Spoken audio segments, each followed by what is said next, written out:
Okay, so good evening. Thank you all for joining us for our fourth Fireside Chat. And as I have mentioned in each of my talks over the last 4 months, we have thoroughly enjoyed putting them on, not just because of being in touch with so many people, which we've adored, but because of the diversity that we've managed to cover so far. And they've generated such a cause for discussion, for intrigue, and debate.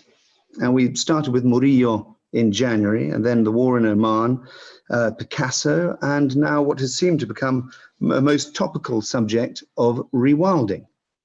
And I hadn't really been aware of the subject or the word until we started taking our groups on our Chile-escorted holiday to the Tompkins's Parque Patagonia, which I know Duncan will talk about, but in southern Chile.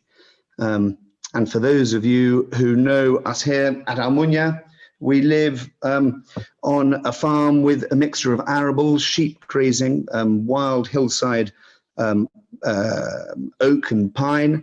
And so I'm now finding it fascinating to hear about rewilding, and a subject that seems to be in the media on a daily basis. We got in touch and started talking about it with Duncan because he is putting together with my wife Claire what sounds like a really exciting holiday for when life gets back to some level of normality. And he and I started talking about his passion of rewilding and conservation. And I thought it would make a wonderful topic for one of our fireside chats. And we've already had so many interesting questions and points put to me via email. And so I really look forward to, I've been putting them to Duncan as they've come along. But if you have any questions as we go on, do ask through the Q&A box that you can type them, or there's the chat. Some people do emails if you've got me on WhatsApp. So fire things across so that I can just see a cat's tail sneaking into the background. So I'm going to hand over to Duncan and let him introduce himself, and I really look forward to it. So over to you, Duncan. Thank you very much, Huey. I'm just going to share my screen now. If you could let me know that that is all clear. So, Huey, thank you very much indeed for asking me to do this presentation this evening on rewilding and why it matters. It is a subject that I'm absolutely passionate about, and I think really is, if not the greatest story of our time, one of the greatest. So thank you very much. First of all, I'd like you all to have a look at the picture on the screen in front of you and think about where this might be in the world.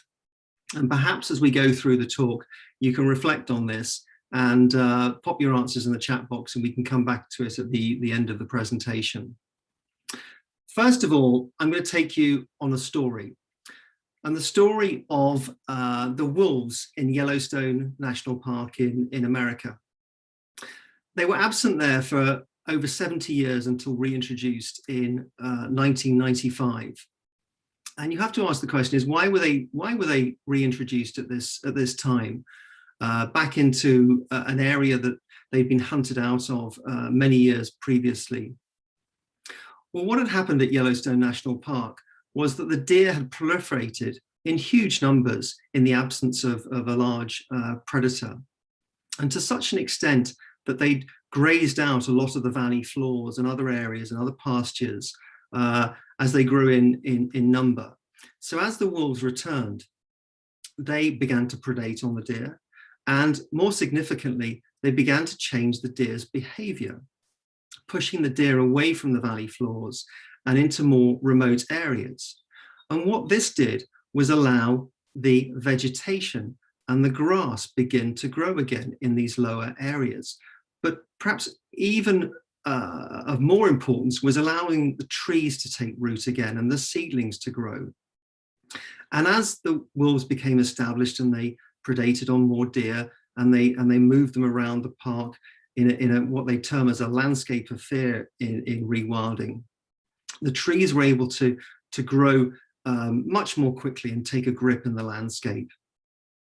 And so with the return of the trees and the grasses and the shrubs, there was a proliferation in insect life and butterflies and larvae and other insects that the birds could feed off, and also habitats that the birds could live in.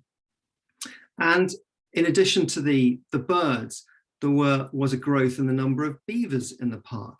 And with beavers being fantastic, what they call as ecosystem engineers, they created pools with which other insects and dragonfly could thrive and grow, and also created pools where fish could begin to spawn and multiply once again.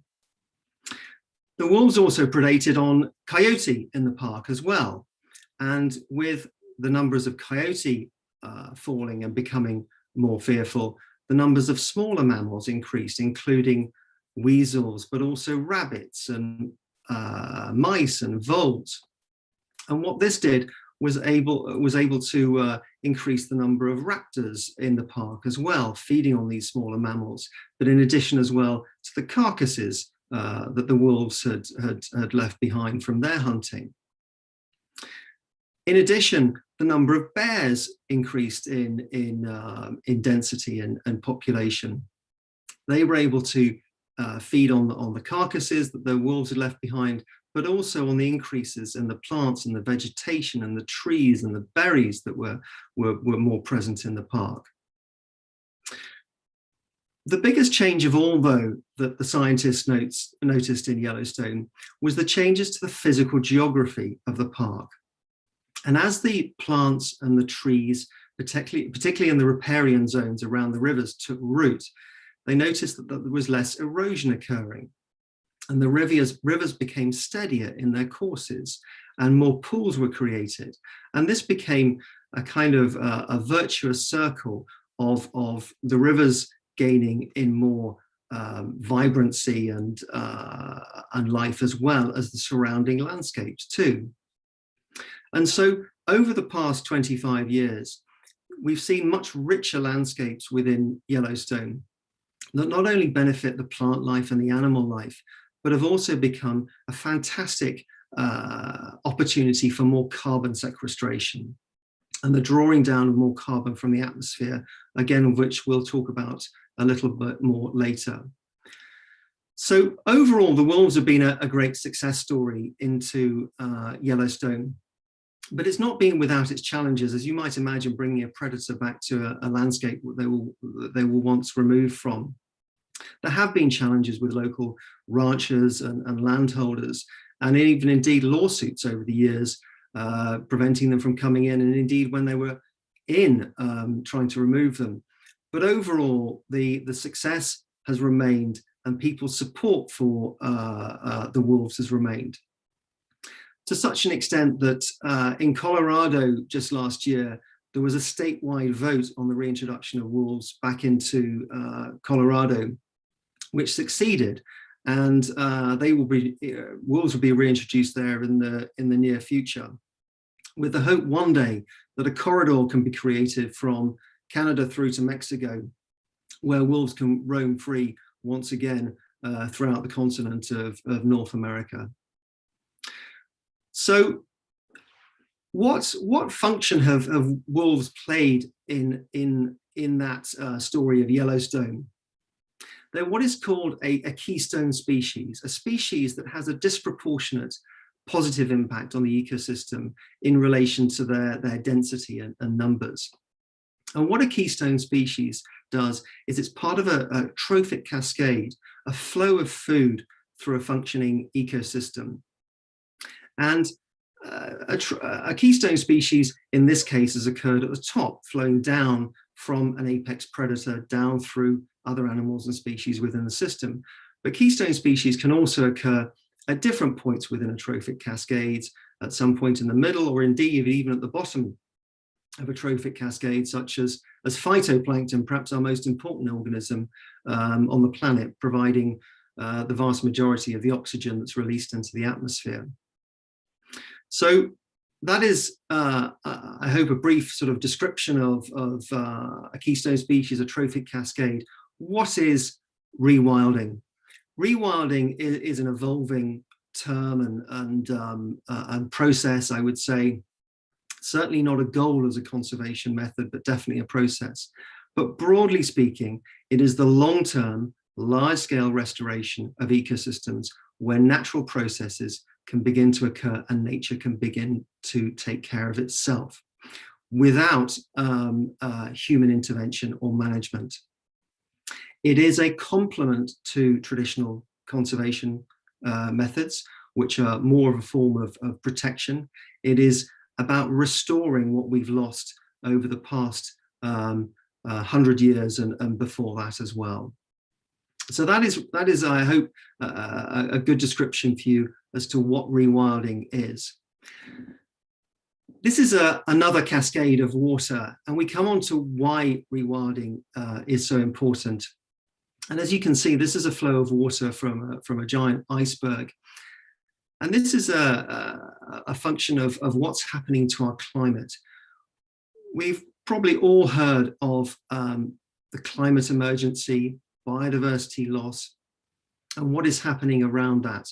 Well, we know that over the past 100 years, the average temperature of the world has increased by 1 degree centigrade, in effect, heating the planet more and changing our weather systems.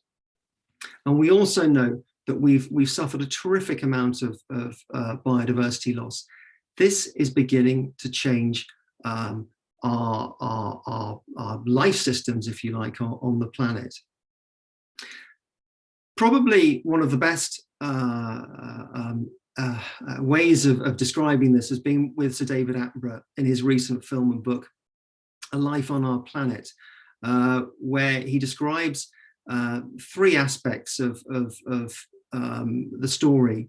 Firstly, his experience over the past 90 or so years of his life and the change in landscapes and ecosystems that he's seen. The second is if we are to continue as we are, what is likely to occur with increasing temperatures and changes in our weather patterns and our food supplies. And then thirdly, the solutions that we can apply to help mitigate climate change and reverse our biodiversity loss.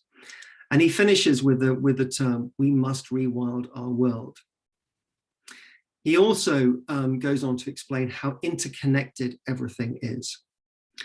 And I think this is a great statement from his presentation to the UN Security Council in February this year. We are no longer separate nations, each best served by looking after its own needs and security. We are a single truly global species whose greatest threats are shared and whose security must ultimately come from acting together in the interests of us all. Now, the significance of ecosystem restoration is being led and championed by the United Nations. All of the significant organizations and governments around the world are really taking the threat of climate change and habitat loss with the utmost seriousness. And I think it is perhaps described very well in this here by the UN. Preventing, halting and reversing degradation of ecosystems worldwide to help end poverty, combat climate change and prevent a mass extinction. It will only succeed if everyone plays a part. So the UN Decade on Ecosystem Restoration will be formally launched this June on the 5th, and it follows the prior decade on biodiversity. In addition to the UN, there are a number of events that have occurred recently and upcoming in the year that I think just signify how important reversing the destruction of our biodiversity and habitat loss is. So last September at the UN General Assembly, a number of nations, I believe 70 or 80, pledged to support nature. The UK's own government has made a 30 by 30 pledge of protecting the UK's 30% of the UK's land and seas by 2030 for the benefit of nature. Just recently was the world's first World Rewilding Day on the spring equinox of this year. This was represented by a global alliance of over 120 organizations in 70 countries with working with land and seas totaling over 120 million hectares, so 5 times the size of the UK. Obviously a very significant amount of land and sea that we're already looking at rewilding. The G7 summit this year is in Cornwall, hosted by the UK. Nature will be a significant part of the agenda. And then we have the Convention on Biological Diversity, the UN Convention, in China in Kunming this October. And then finally, probably the most important of all, is the UN Conference on Climate Change in Glasgow this year, which the UK is again hosting. So you can see that there are a huge number of organizations and initiatives underway to stem and restore habitats around the world. And what I'd like to do from here is take you on a journey of three of these great projects around the world. Rewilding is no longer theoretical. It is on the ground. It is happening. It's happening on land and in sea. And there are some incredibly exciting projects underway. Our first visit is going from North America to South America, to an area where jaguars were recently brought into a process of quarantine and into a reintroduction enclosure for release into the wild in the future. And this is a picture of a female jaguar, Mariua, who successfully had 2 cubs last year in the jaguar enclosure. Where is this? This is in Iberá National Park in northeastern Argentina, in the province of Corrientes, alongside the borders of Paraguay and Brazil. It's a reserve of 1.7 million acres now, and was really primed over 20 years ago now, I believe in 1997, by Tompkins Conservation. And I'll come on to explain a little bit more about Tompkins in due course.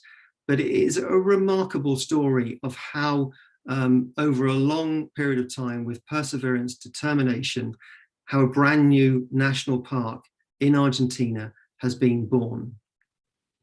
So a little bit more about Tompkins Conservation, and it's particularly important in terms of the scale of what's being achieved, but also as Huey has said, that he has taken a number of guests to Parque Patagonia, and some of you, I hope some of you who went on that trip are here tonight, and you will know the terrain and some of the work of Tompkins Conservation, which is now being run by local charities and foundations in the respective countries of Chile and Argentina. So Tompkins operates in the southern cone of South America, Chile and Argentina, and it's quite a remarkable story. Founded by Doug and Chris Tompkins, both commercial entrepreneurs. Doug was the founder of North Face Clothing. He then, with his first wife, founded Esprit in North America, which was a very successful commercial company, clothing company. But by the late 1980s and early 90s, he became very disillusioned with consumerism and went with his second wife, Chris, the CEO of Patagonia Clothing, to South America. And they began buying land, firstly in Chile, I believe, and then secondly in Argentina.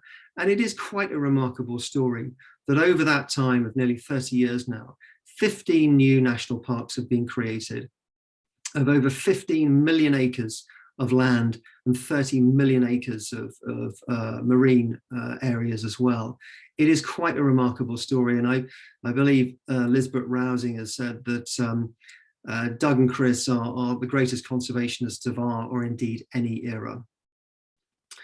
So back to Iberá in northeastern Argentina. It's a fantastic area of wetlands and subtropical grasslands that are really significant in our combat against climate change.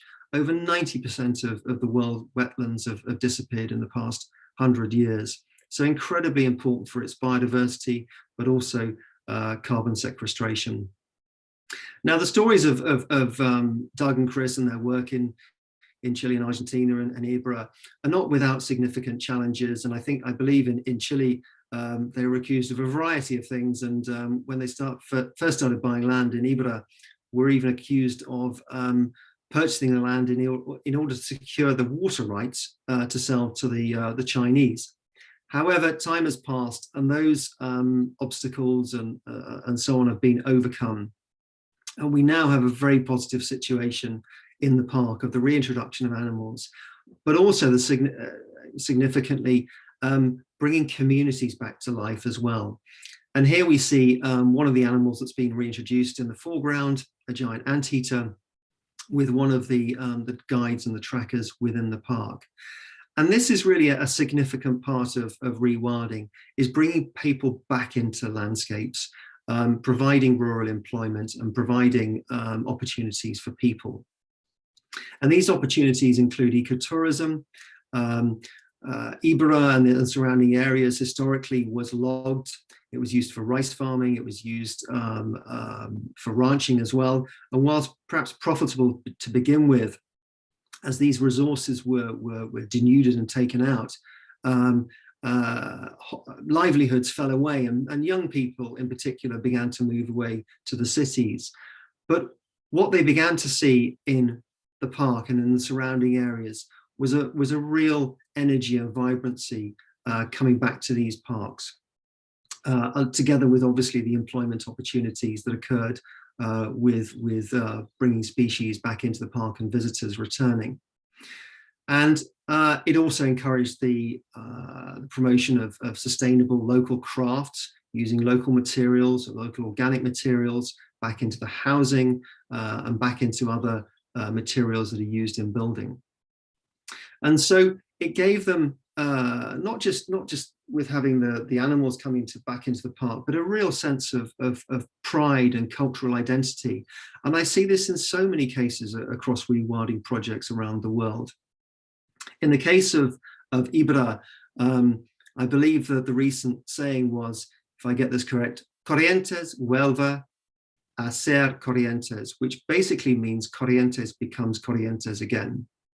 And I think it's been particularly emblematic, bringing the jaguar back recently into the reintroduction program. As I've said, bringing people back into rewilding is a significant part of all these projects. And I think it's best said here by George Monbiot, the author of Feral. Rewilding is not about abandoning civilization, but about enhancing it. It is to love not the man less, but nature more. And he in turn took this quote from Byron. So as to the animals in Ibera, there are a variety of animals that have been reintroduced. The beautiful red and green winged macaw that was extinct in Argentina for over 100 years. Now, bringing these animals back into the wild is no easy thing. It can take 1 to 2 years to bring these birds back into the wild because they've been brought from captivity. They are not used to flying in the wild. They're not used to foraging for food in the wild. So they need to be taught to fly again over longer distances, and also taught to hunt for fruits and seeds and nuts and so on and so forth. But once they're brought back into the wild, they serve a wonderful purpose of being able to spread seeds and nuts around the landscape, helping with the regeneration of the forest and the trees. And they're also just absolutely beautiful birds. And they are now successfully in the wild and reproducing with young in the wild. Here's a picture of an absolutely gorgeous anteater and its young. This was the first animal to be introduced into Ibera in 2007, I believe. And they play a function, obviously, in eating ants, but also termites that can negatively affect tree growth. Also, a top apex predator in the water environment is the giant otter. Now, all the animals go through a quarantine process before they're brought back into the larger enclosures within Ibera before release into the wild. And very sadly, I believe that the first otter that they took into quarantine died, but they are now successfully bringing both male and female otters back into the enclosures and indeed into the wild in Iberá. And again, otters totally extinct from Argentina, and I believe that the pair that are successfully breeding now were brought in from Europe. And then herbivores as well. So if jaguars are to be brought back into Iberá, they obviously need prey upon which they can survive and thrive.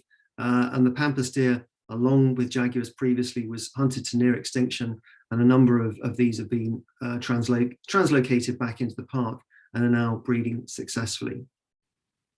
So that is a short story of a wonderful project in South America at Iberá National Park. It's best summed up by Chris herself. Iberá has everything. It has local conflict and resolution. It has national impact and resolution, community work, rewilding work, the creation of a national park and a provincial park coming together under one roof.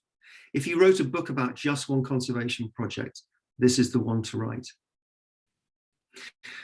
We're going to move away now from South America and on to Europe, and a picture of a keystone species that was once prevalent within the whole of the continent of Europe. But sadly, like many megafauna and mega herbivore, they've suffered a great deal over the centuries. They were hunted to extinction in Western Europe in the 11th century, in Romania in the 18th century, in Poland in the early part of the 20th century. And then finally, the last wild specimen was shot in the Russian Caucasus in 1927.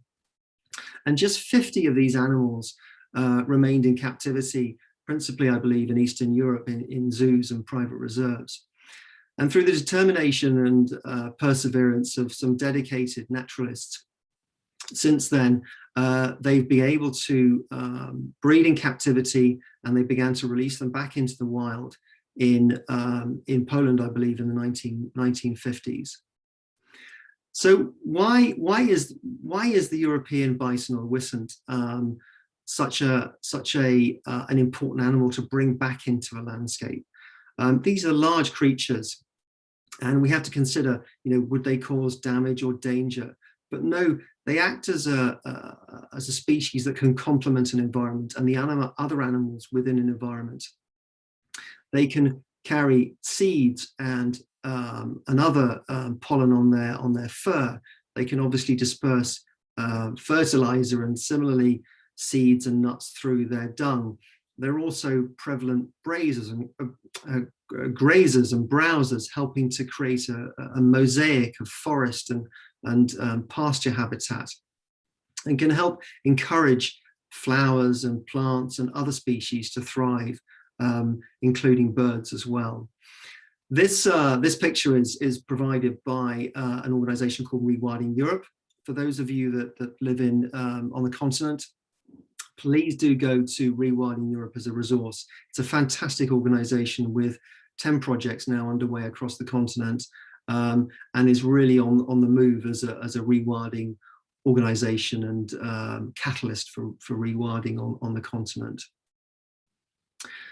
So within Europe and bison, I'm going to move you to an area in Romania, in the southeast Carpathians, which is an incredibly rich area of trees and mountains and alpine pastures and rivers and animal life too.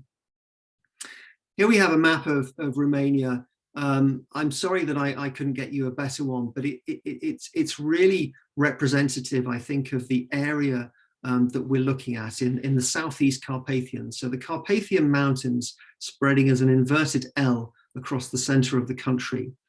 And the area that we're looking at is outlined in yellow, comprising over 600,000 acres of land, principally mountain and alpine pasture.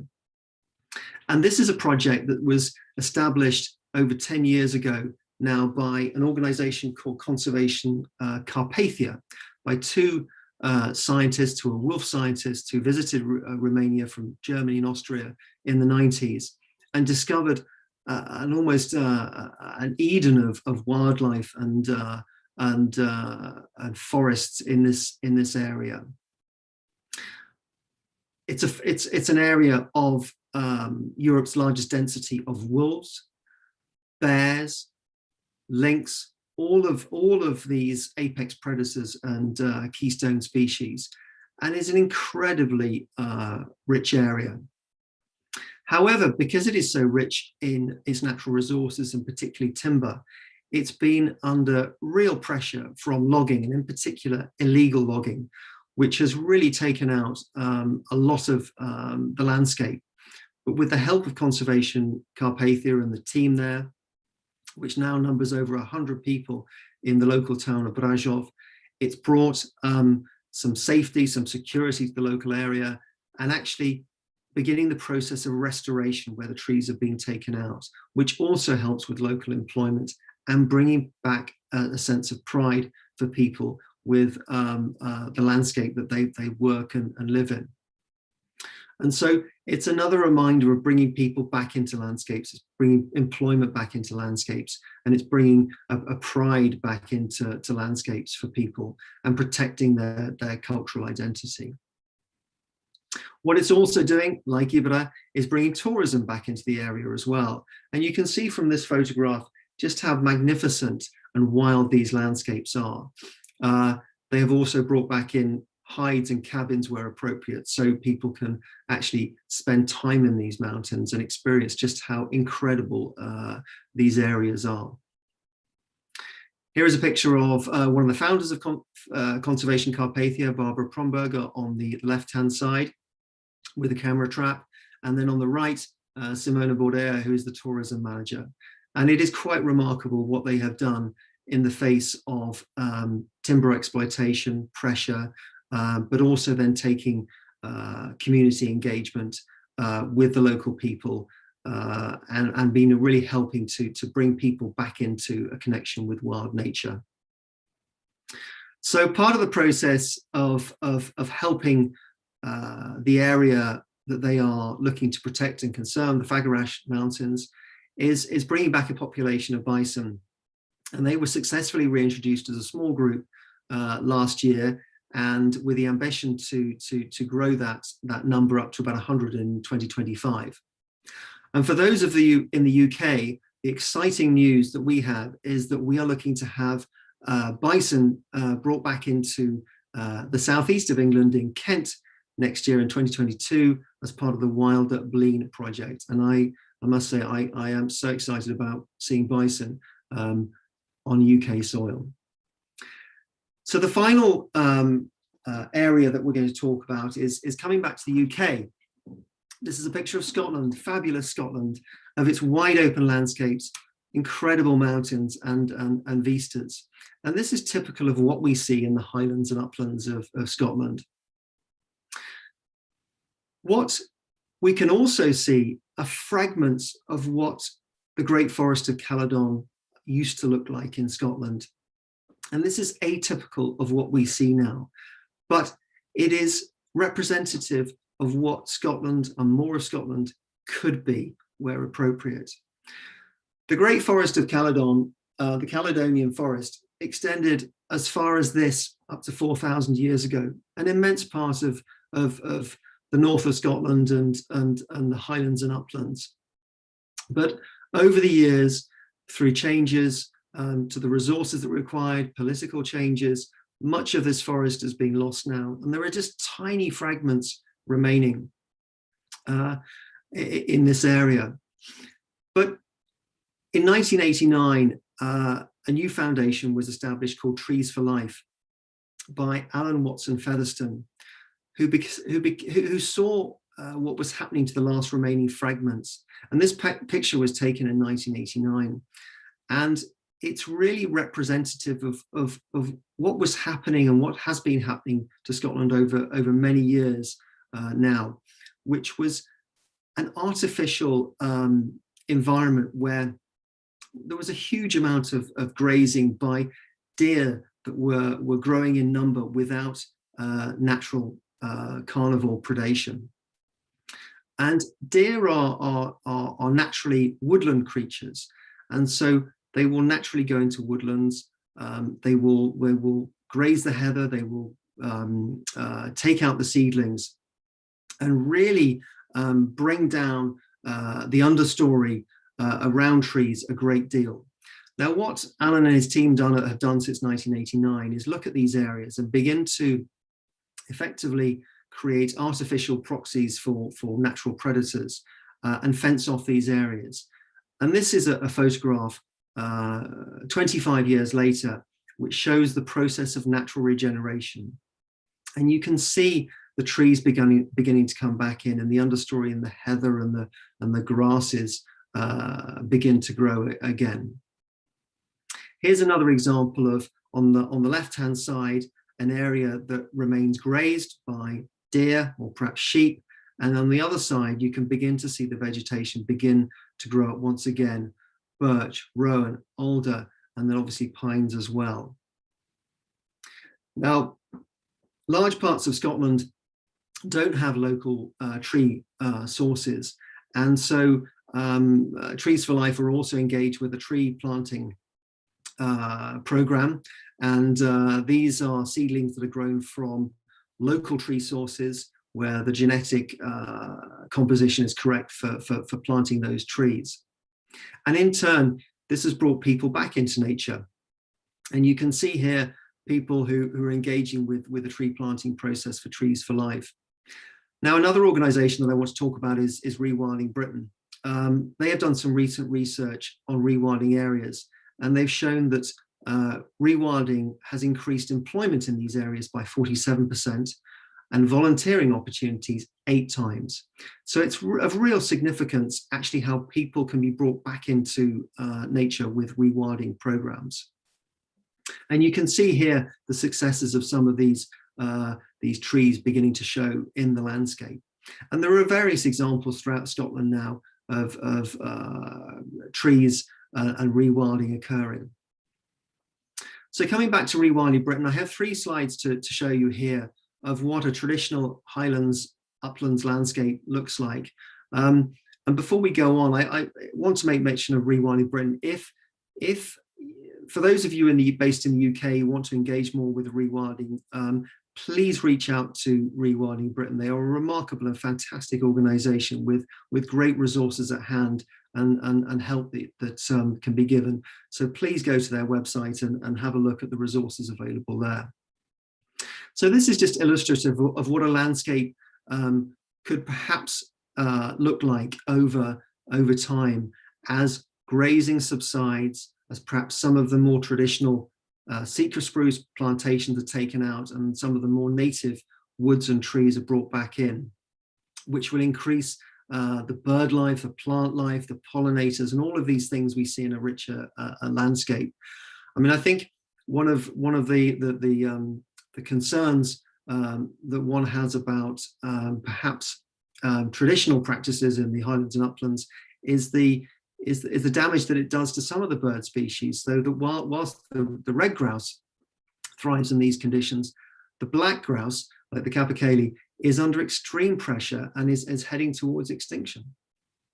So finally, we can see an environment where we have the farms, the people, agriculture in these environments, but also people engaged more with it, the Scottish wildcat coming back into the environment, and perhaps even the lynx one day.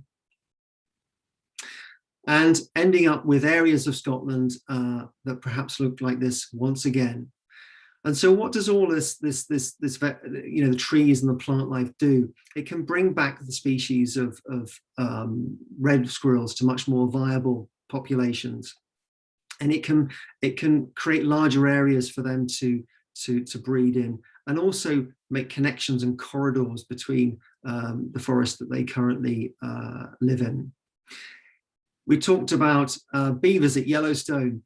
Beavers are now back in Scotland, as they are in England as well. Fantastic ecosystem engineers. They can help with water purification, flood prevention, as well as the other ecological aspects that I've talked about. And then finally, boar as well, back in Scotland, where their rootling can really help with turning over the ground and getting tree seeds and nuts and other plants re-established in the undergrowth. A little more on Scotland. Recently, the Scottish Parliament Parliament has been petitioned by a group called the Scottish Rewilding Alliance to name Scotland as the world's first rewilding nation. And in a recent survey by the Scottish Rewilding Alliance and its constituent members, including Scotland the Big Picture, the survey showed that 76% of those respondents wanted a wilder Scotland, a more rewilded Scotland, and just 7% wanted the status quo to continue. Now that's a factor of obviously 11 to 1, and I think it's a real mark of people's appetite for re-engaging with wild nature and wanting to see nature come back more into the forefront of our lives.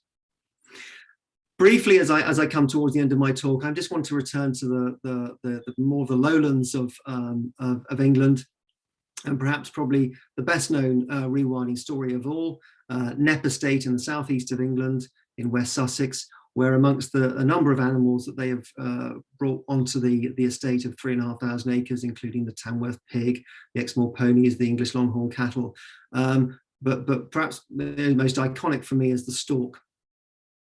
Absent in England for over 600 years now, but the first stork chicks have been born recently, and their absence is welcome since that period, which extends back as far as I believe to the Battle of Agincourt.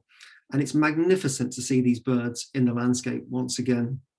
And I hope some of you, if you haven't already visited Knepp, please do go and see the estate there and the rewilding.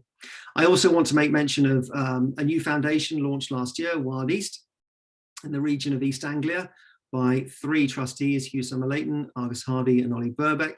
And you can see here from the image, on the right-hand side, you have the outline of the coast of East Anglia, but representing what parts of East Anglia could perhaps become, and perhaps one day having the links back in areas such as Thetford Forest. One of the estates within East Anglia is the Wild Ken Hill Estate, and they have plans to bring back the glorious white-tailed eagle, which has been such a success in the west of Scotland in bringing back tourists that area and providing a great income. These birds are quite fantastic, with a wingspan of up to 8 feet.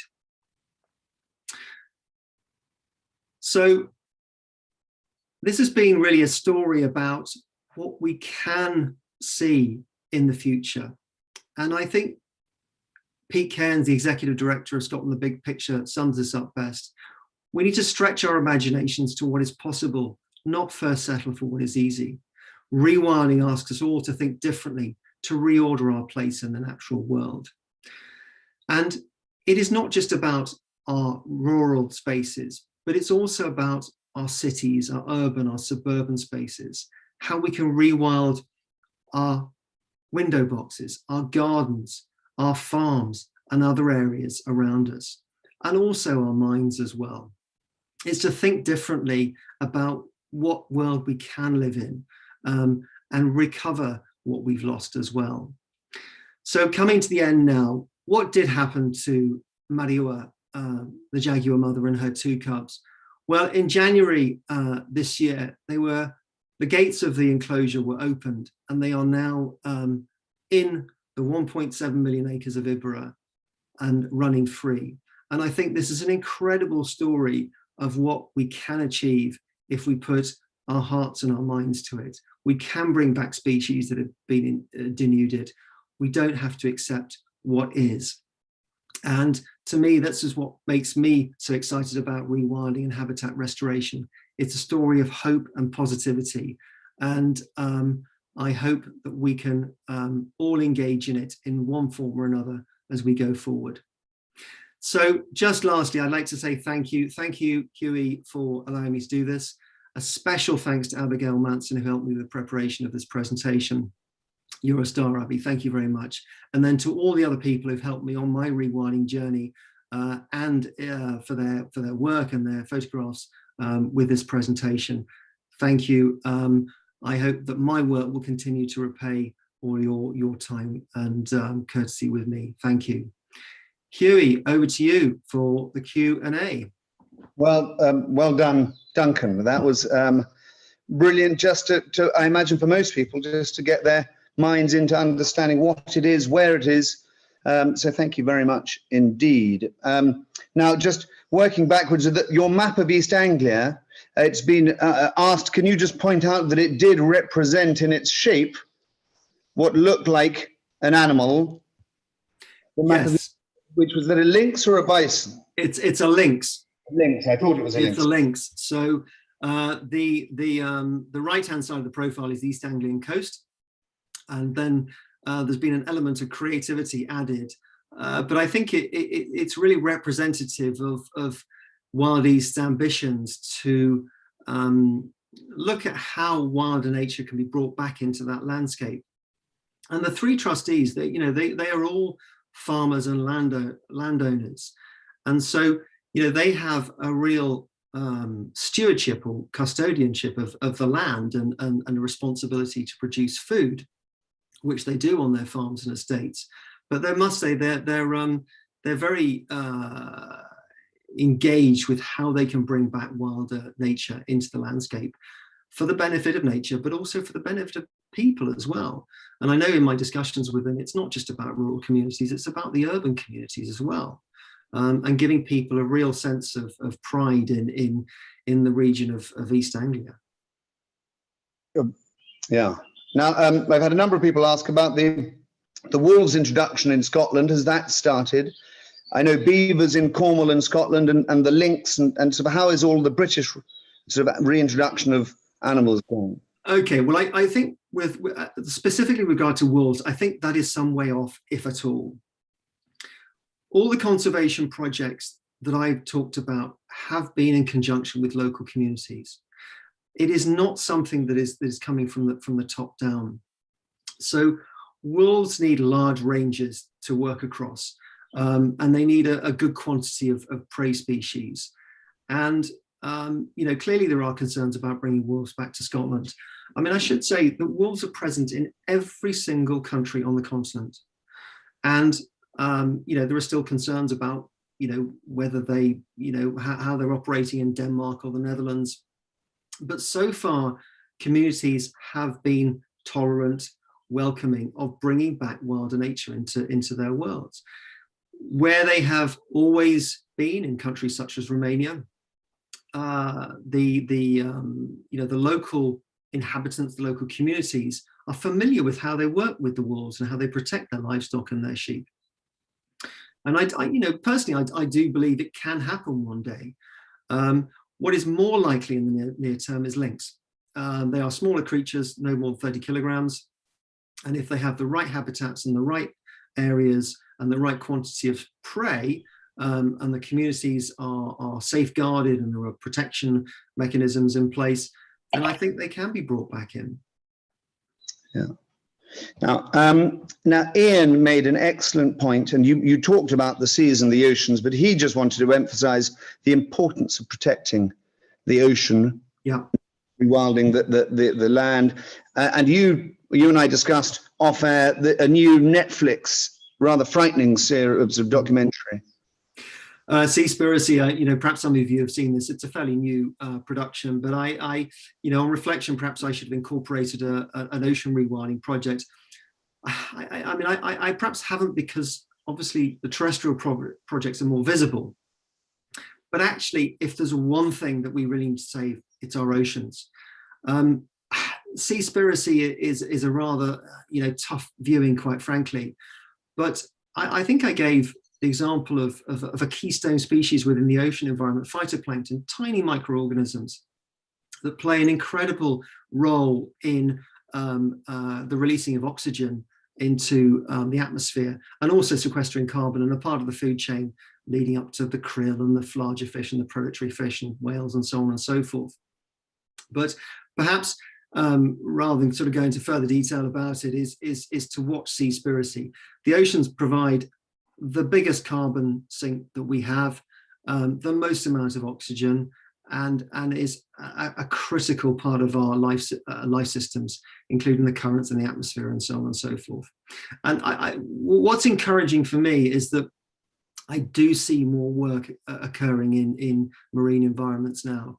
Lord Zach Goldsmith is the Minister for our Overseas Territories, and I know is very keen on how we can preserve more of the UK's overseas marine territories as well. But you can see it in Argentina as well, the work that Tompkins Conservation and the local charities in Argentina, it's Fundación Rewilding Argentina, are undertaking to sort of protect seas and the marine environment.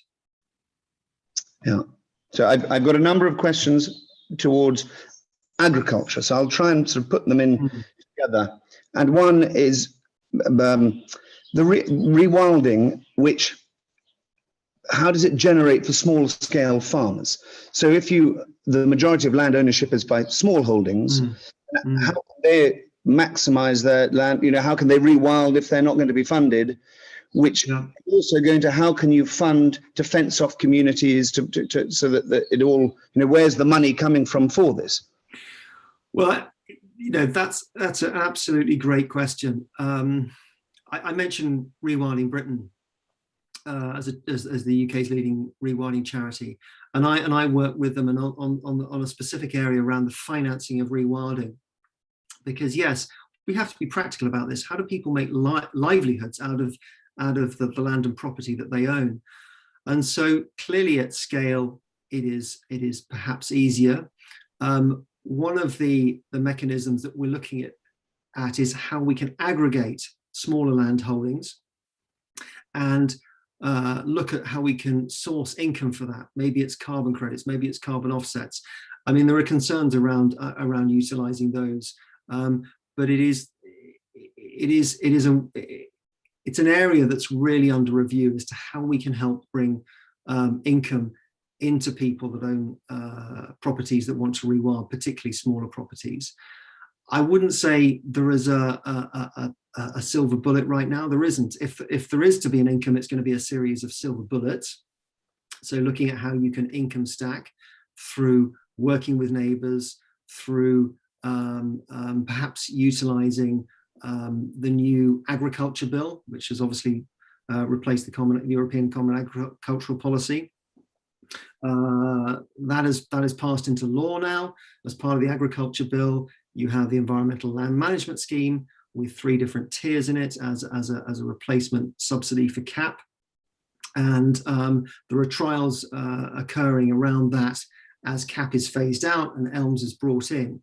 So I know that the Rewilding Britain is doing a great deal of work around focusing on tier 3 as a subsidy for rewilding and landscape recovery. And Edward, who's a farmer in Hampshire, has asked, how does rewilding fit with mass volume agriculture required to feed our ever-growing population? Well, and I should have perhaps emphasized this some more during the talk, is rewilding is not about abandoning land that's used for food production. It is generally looking at land that is more marginal. Now, I know that you know, with advances in technologies in farming, that marginal land can be brought on stream for food production and other resources production. But it's looking at generally more marginal land where we can continue with our food production. Farming, I'm sure, I'm not a farmer, but farming will continue to evolve over time. We'll also look at how it can perhaps become more regenerative over time. I can't talk on specific cases, but it appears from the research and the reports that are coming in that our soil has been degraded at a terrific rate. It may not be so much in the UK, but certainly in other parts of the world as climates begin to dry out.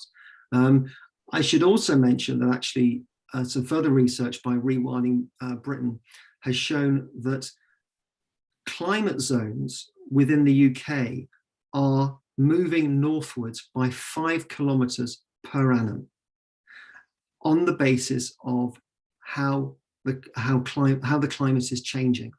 So in 100 years' time, if you're sitting in the UK, the climate that you're experiencing now will be 500 kilometres to the north, based on the research. So it's not just a situation that's not changing. How can we look after the soils and the environment that we have within what will potentially be a drying climate? So I hope that sort of partly answers the question here, Jens. It's a bit tough for me, not as a farmer, but it's not about land abandonment. It's not about less food production. It's about trying to help support nature, support our farmers and our food production. To which a point from Susie is that a lot of people during lockdown have explored into the countryside, and they are now becoming aware of it, but may not have the same sense of education. And in a way, farmers vice versa with rewilding. I know a number of farmers are relatively hostile to the idea of rewilding. So I suppose as how best to educate all sides of the fence. It's really a challenge of communications. I would say the science is there. The science is there. We need to change how we use our land and our seas. It cannot be more stark in the fact that if we continue as we are on a very precipitous path. So,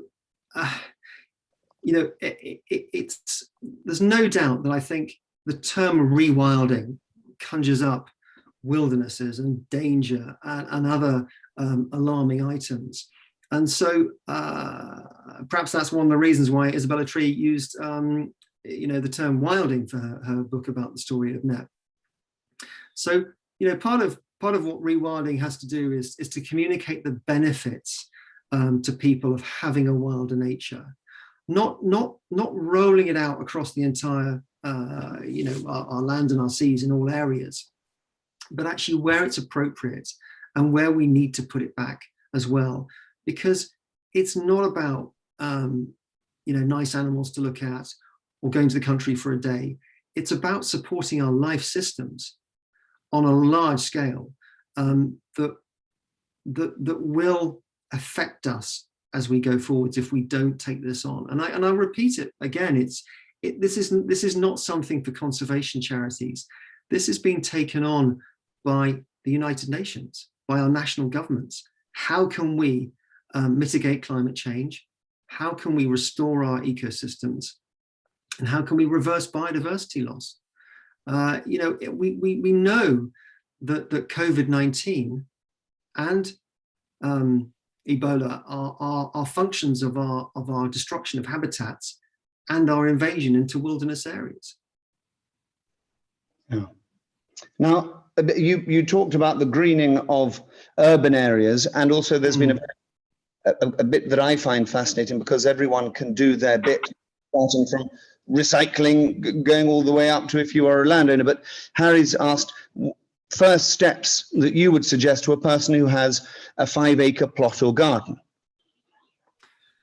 Well, perhaps to begin with what I've done with my own garden. I live in the southeast of England on the Surrey-Sussex borders, and I'm very excited. I have beavers that have been introduced in the past couple of weeks, just about a mile from me, so 10 or 15 minutes away. What did I do last year? I just mowed half my garden and left the rest to go. And it's not about, or rather perhaps it is about getting used to a bit of more of a sort of scruffier outlook with the wild nature that surrounds us. But just in that tiny small experiment that I did myself, I noticed that the birds and the bees settled on where the grass was longer. And of course it makes sense. That's where the flowers are growing. That's where the seeds are growing. There's a very good book that I think you may have shared with people before the talk, called Rebirthing by Benedict MacDonald. And he names a syndrome ecological tidiness disorder, or ETD. And it's our obsession with controlling our landscapes and nature. I sent you an article written by a friend about our obsession with tidy, neat, mown lines. It's giving up our own obsession with it. Exactly, and we can still have those. We love our cricket pitches, but it's just letting go of that a little bit more. I think it's connecting once again with our right brain again. Our left brain is about our rational behaviors, about how we can put process and order to things. Our right brain is about our creativity, our intuition, our connection with our heart. And I think we all know what it feels like to be surrounded by nature, when it's functioning, when it's stable, when it feels good. And so, if you have 5 acres of land and gardens, I think be comfortable with letting it go a little bit more, and enjoying nature come back into the garden. And I'm lucky here. I live on the edge of a town, but I don't feel like I'm particularly rural. I'm lucky enough to have fields next door. I have everything coming into the garden: foxes, badgers, deer, the whole lot. And of course they dig it up. So what? I've still got plants and flowers and roses and everything else. And to me, it's a much more fun environment to live in. Yeah. Now, I just wanted to read a point from a friend who owns a beautiful bit of land on the edge of Bodmin Moor, called Kabila. And at Kabila, they have a breeding program established. Mm-hmm. He has agreed that the reintroduction of wolves in the UK is a huge PR campaign. Mm-hmm.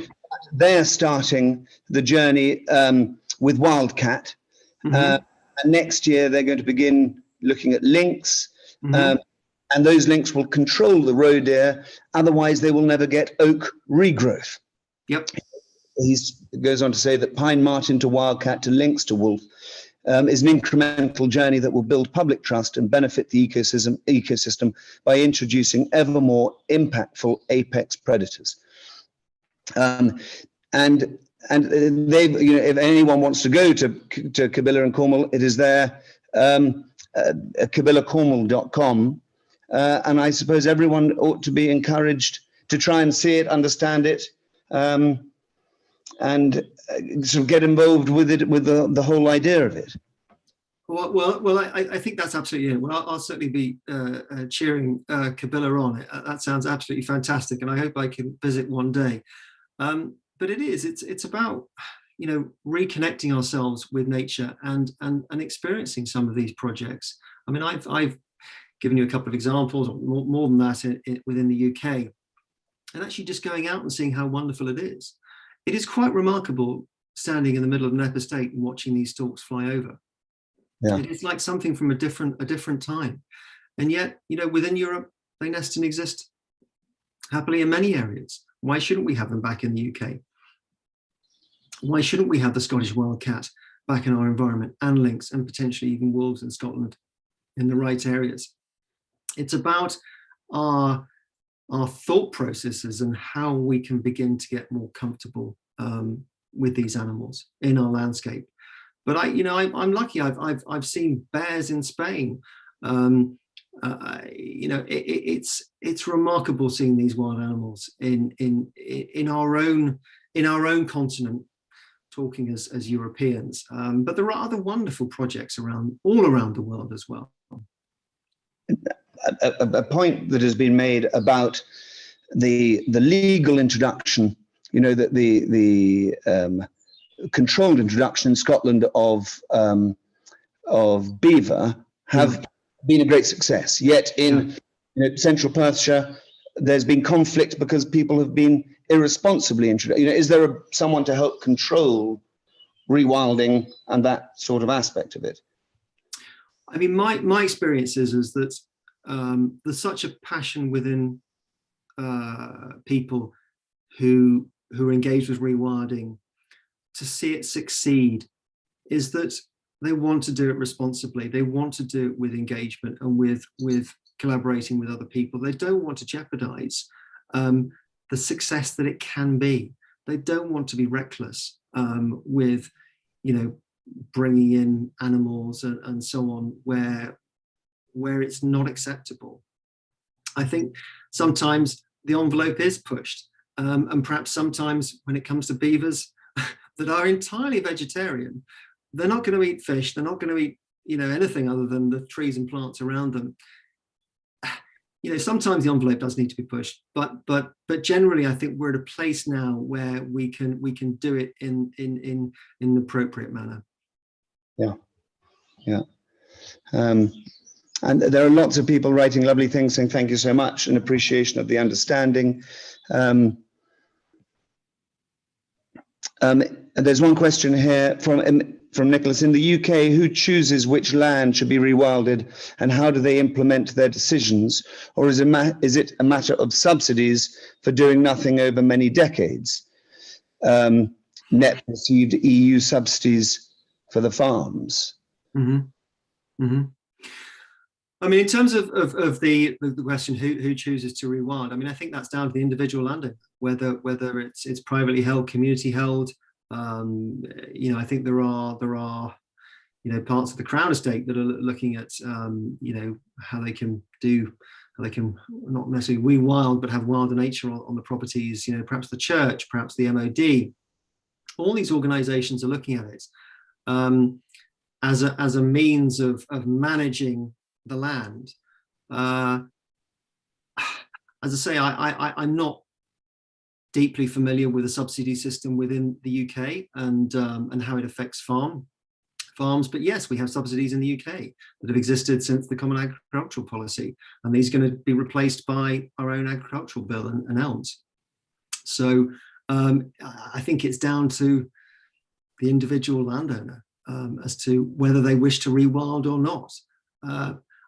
As I say, I'm working on the financing of rewilding, and I'm hoping we can actually move to a place where you can make a better living out of rewilded areas, both through perhaps livestock, agroforestry, some arable, but also other mechanisms as well. Yeah. Yeah. Now, I thought there might be one or two, but there is about the coexistence of rewilding, grouse moor owners shooting the bird heather. Mm-hmm.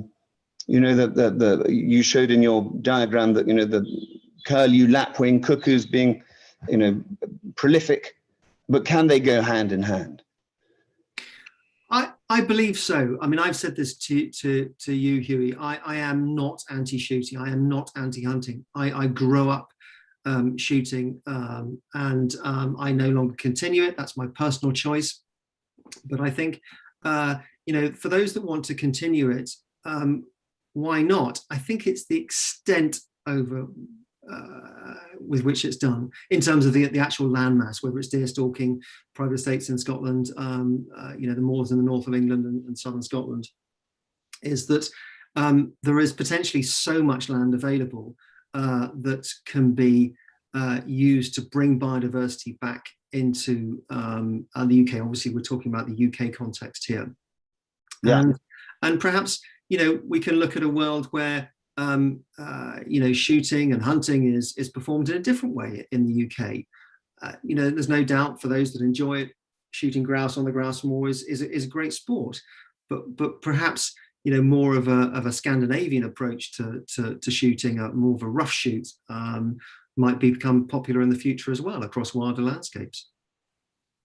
Yeah, it's the debate. It's been very interesting seeing those who are anti it because of their lack of understanding, because they only read one side of a newspaper. So you and I are forwarding articles from different periodicals, and it's interesting to see who has what point of view, other than the fact that everyone is talking about it. So in a way, that's the best step forward at the moment, is that everyone is talking about it. I think so. Yes. I mean, it's incredible how, as you say, rewilding is in the media every day now. And comes back to me as why has it captured people's imagination so much? Because it's not, we intellectually acknowledge that the climate is changing, the climate is heating, and we're losing habitats around the world, and this is happening across the world as well. Habitat destruction, biodiversity loss is worldwide in our oceans, in our seas, in our continents. But for most of us, that is rather abstract. It's through a screen, it's through, you know, watching David Attenborough. But why has it captured us so much? And I think it is a real sense of we're now beginning to see examples of what we've lost and what we can recover as well. And that's so exciting. I said it in my presentation, is that rewilding is really, you know, to not replace traditional conservation, a system of protection.